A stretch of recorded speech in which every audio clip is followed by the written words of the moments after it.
Si svolgerà giovedì 12 febbraio alle 10 nella chiesa parrocchiale di San Giacomo di Romano Dezzelino, dove viveva, il funerale di Alex Farronato, l'ennesima vittima della montagna.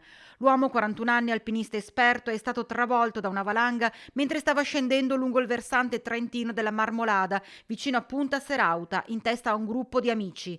La tragedia era avanti ai loro occhi, hanno dato l'allarme, hanno cercato di raggiungerlo con gli strumenti che avevano con sé.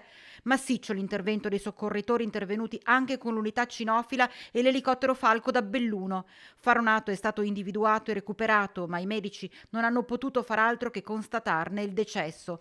Il sindaco di Romano Dezzelino lo conosceva molto bene, per il paese un duro colpo. Romano ha dato negli ultimi anni alla montagna e in questo caso si tratta di un altro giovane, di un giovane che aveva la montagna nel cuore e che aveva anche di fatto di questa sua passione un modo probabilmente per portare la propria vita su altri livelli e averlo saputo così improvvisamente è stata una notizia che ha colpito tutta la comunità, specialmente i suoi amici. Una persona esperta quando affrontava la montagna.